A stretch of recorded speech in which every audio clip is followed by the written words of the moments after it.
Welcome back to the Thinking Crypto channel, your home for cryptocurrency news and interviews. If you are new here, please hit that subscribe button as well as the thumbs up button and leave a comment below. If you're listening on a podcast platform such as Apple or Spotify, please give me a 5-star rating. This content is brought to you by Uphold, which is a great platform that makes it easy to buy, sell, and trade and earn cryptocurrencies. They are trusted, they are easy to use. I've used them for years and I still use them to this day. So if you'd like to learn more, please visit the link in the description. My friends, it was a huge day for crypto regulations. Lots happening in DC. We're going to start with the White House and their take on crypto mining. Gary Gensler was on the attack today. I want to share what people are saying and what is happening. Coinbase is about to sue the U.S. Treasury over Tornado Cash. There's big updates coming up for the SEC Ripple lawsuit. Lots to go through. Let's start with the White House. Today, the White House released a fact sheet titled Climate and Energy Implications of Crypto Assets in the United States. And they talk about climate change and crypto and digital asset mining and what that's going to do with the environment and the climate and all that jazz and how they're going to approach it. Now, I'm not going to read through this entire report. It is long, as you can see here. Those of you watching the video, I highly recommend you go read through it. But let me give you the TLDR here from the folks at the Crypto Council of Innovation. So they tweeted out, the White House Office of Science released its climate and energy paper following the President of the United States executive order on crypto. Remember, this executive order took place earlier this year in March. It is certainly a positive move for crypto. It helps get crypto on the map and to move towards clear regulations. So they said overall, first item, it flags the importance of the value of digital assets. Number two, it says it's critical clean energy powers new demand. Number three, provides recommendations for next steps. They said here, our take, crypto data centers can be and are already starting to be an important bridge to a zero carbon future. It's important to keep in mind that crypto data centers are flexible in two critical areas, location and demand. Location, they are mobile and can set up anywhere. So essentially talking about, miners can move anywhere. We saw this with China. They can move their equipment and go set up, and they're incentivized to go to the areas that have the cheapest energy. Now, does it make sense for Bitcoin mining and crypto mining to happen in New York and California, which are big cities that require a lot of energy and power to run that, the population and support the population there? Probably not, right? Can you go to Wyoming or Nebraska and do a lot of Bitcoin mining without it affecting the energy grid? Sure, right? So it has to make sense. So they said here, demand, they can create a controllable and sustainable demand for renewable resources that would otherwise go to waste or be sold below cost. So we see a lot of miners are using the excess energy, right? The blow off, the flare, or whatever you want to call it. And that's good because that energy many times is being wasted. It's just being depleted, and there's no monetization to it. But energy companies can certainly use the excess towards that to mine. So the idea here, guys, is what the Crypto Council of Innovation is saying is that you want to mine smart. You want to do it where it's efficient, where it's not being done, where it's hurting local businesses and economy because the energy is being sucked up.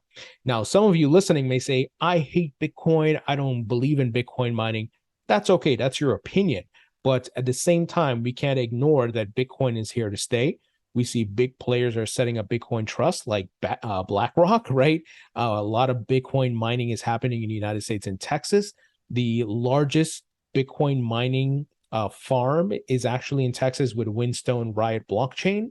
I've interviewed the folks from there, and things have been progressing, right? The government hasn't banned anything. They haven't done anything. Now, will they kind of, alluding in this, what they have alluded to in this report is that they will certainly go after bad folks who don't follow the rules, like they're using certain types of energy or they're, hurting the local economy. And there could be, and I'm saying this, that this is a probability, some sort of ban on certain types of Bitcoin mining. It's not an outright ban of Bitcoin mining. Now, the lingo in this report does open it up to that, by the way, a blanket ban. So folks in the crypto advocacy groups such as the Crypto Council or Innovation, these folks are going to be talking to the White House and regulators and so forth to make sure there's not a blanket ban. So anyway, the Crypto Council for Innovation continues here in their tweet saying that, for example, California curtailed nearly 600,000 megawatts of renewable power in April 2022, enough for 55 homes for a year. Monthly oversupply stats they shared here. So operations can be started and stopped quickly using contractual curtailment. Crypto data centers can reduce their demand when power prices are surging, helping to alleviate potential pressures on the grid.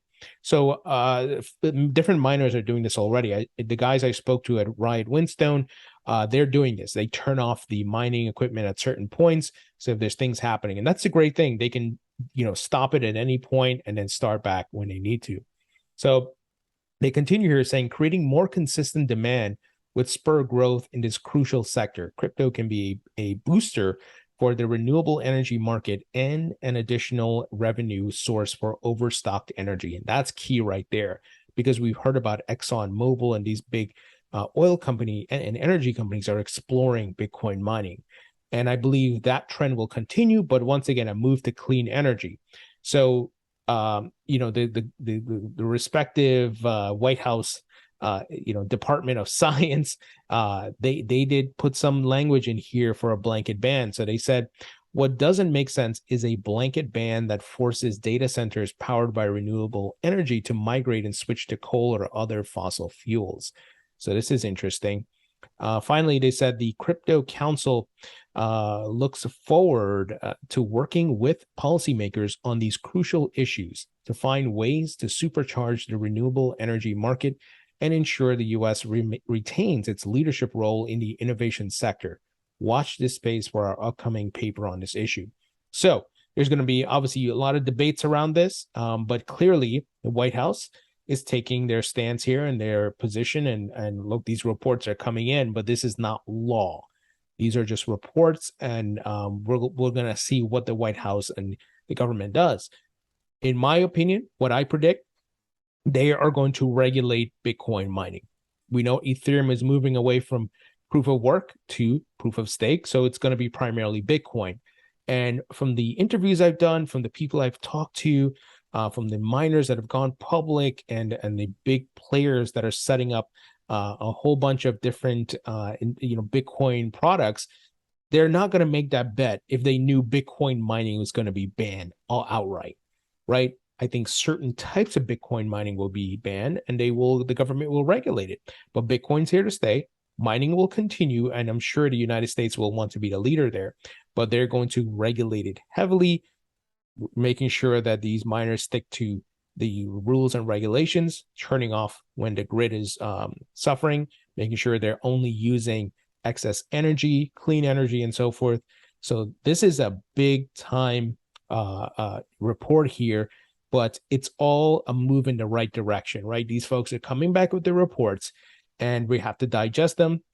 People in the industry will go out and talk to the government and regulators like we've seen it before. And there's going to be some clarity and clear regulations eventually. Maybe it happens next year. So moving in the right direction, but obviously some not so good things here with the blanket ban, I think. Now, something else, SEC Chairman Gary Gensler today was interviewed. And of course, he made more statements saying that everything outside of Bitcoin is securities and it should be regulated under the SEC. We don't need to update the regulations. Howie and these people did it right in 1930 something. So Gary continued his spiel, the same nonsense over and over.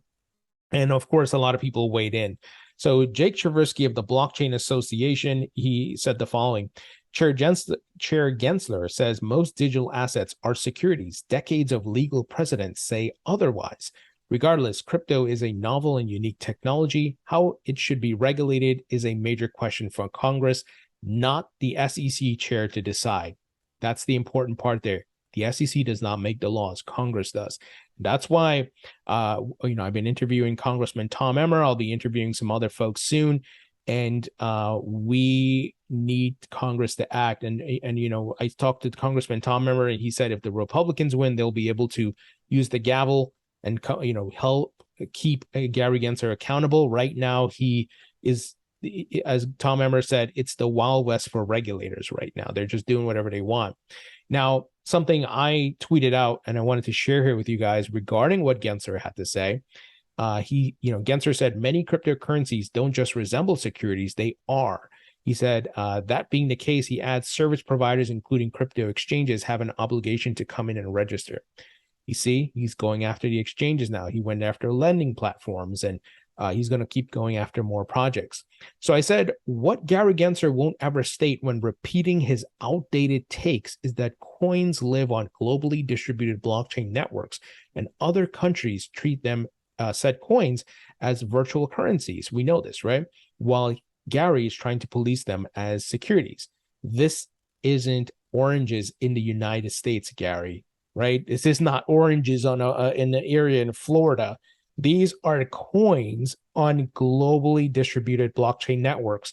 The supply is spread across the globe, and it's all visible. Many of these coins are hard cap, and users are incentivized to stake them and do different things with them.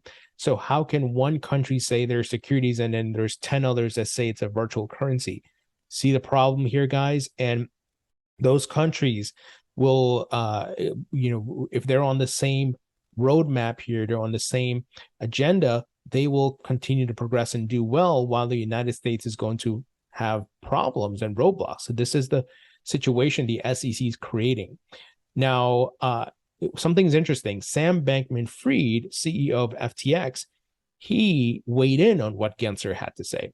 Here's what he had to he kind of highlighted in capital letters here. He said, "I'm not a regulator. This is not legal advice, but my current best guess is consistent what Gary Gensler says, that the CFTC will regulate spot plus futures for non-security tokens, and the SEC will regulate spot plus issuance of tokens that are securities."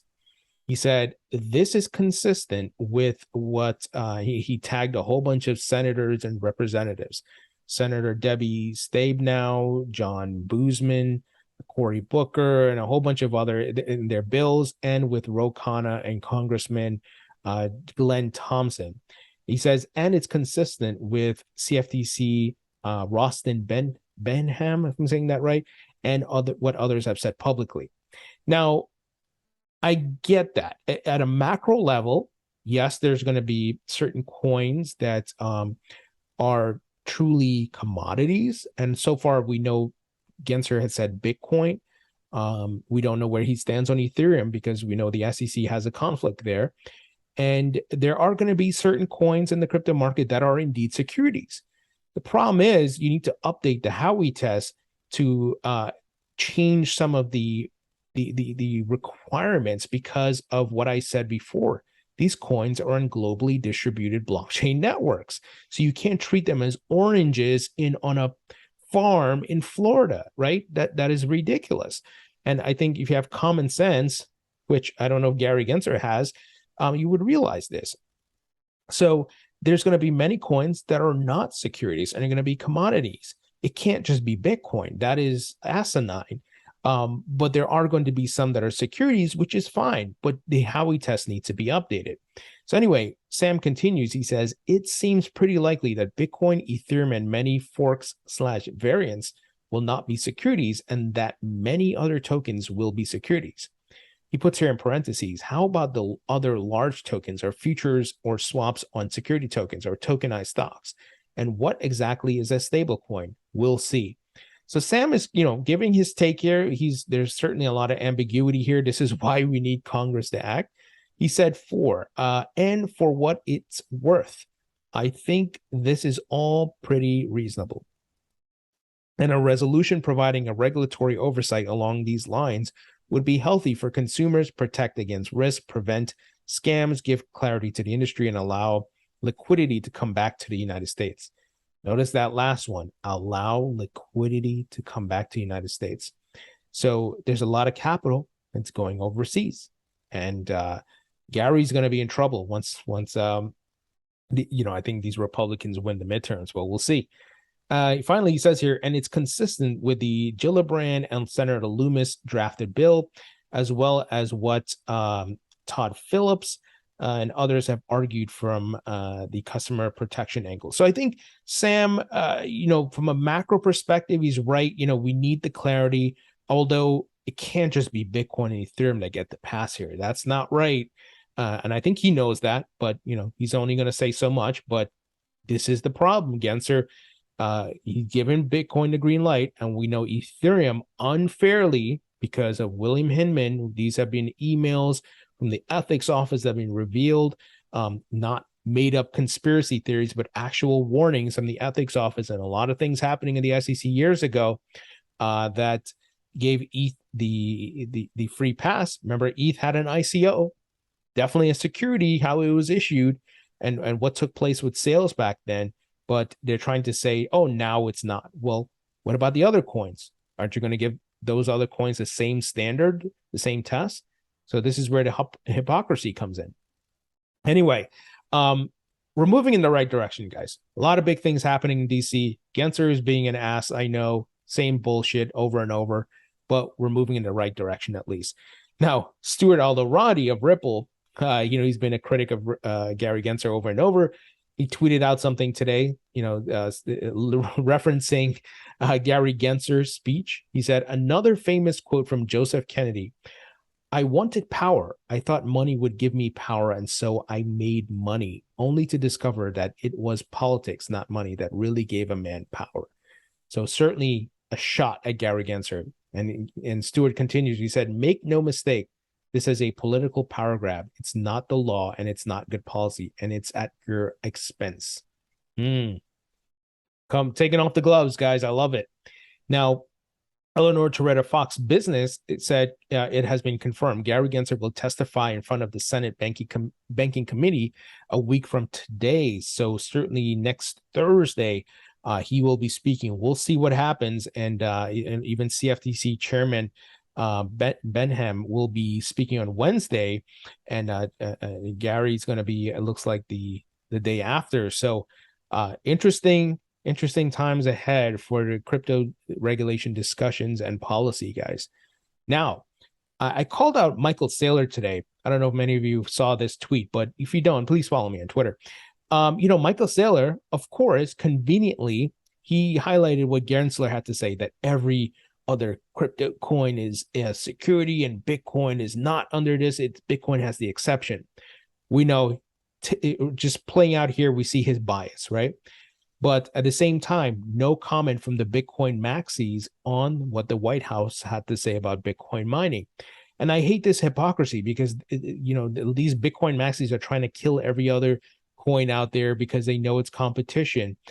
We should be working together and not fighting. So I tweeted out, Bitcoin maxis trying to side with Gensler to eliminate Bitcoin competition, but they are silent about the White House crypto mining report in which the government could ban Bitcoin mining. Bunch of hypocrites, and Saylor is the biggest one for doing this. We should be working together, not trying to fight against each other. So I really don't like that Saylor is doing this. And once again, I've interviewed him. You guys know that. You've seen my interview with him. I have respect for him as what he's done. Obviously, he has problems going on right now with tax evasion and all kinds of stuff. And we'll see what happens to him if the price of Bitcoin goes down. I don't want anything bad to happen. I don't wish bad things on people, but I got to call it like it is, guys, right? I don't care if I've interviewed you or I have not. If you're going to, do things that are hypocritical and not right, I have to call it out, right? So I may not be able to interview him ever again because of calling it out, right? But look, at least I keep my integrity. Now, something is interesting, guys. Coinbase bankrolls lawsuit against Treasury Department following Tornado Cash sanctions. So Coinbase going on the offense here, on the attack against the U.S. Treasury. Wow, I did not expect this. So they have Coinbase is backing a lawsuit filed against the Treasury Department Thursday by 6 users of a recently sanctioned crypto service. Treasury said the service helped launder billions from state-sponsored bad actors, but crypto enthusiasts argue that that sanctioning crypto code is an overstep and could cause negative ripple effects in the tech industry.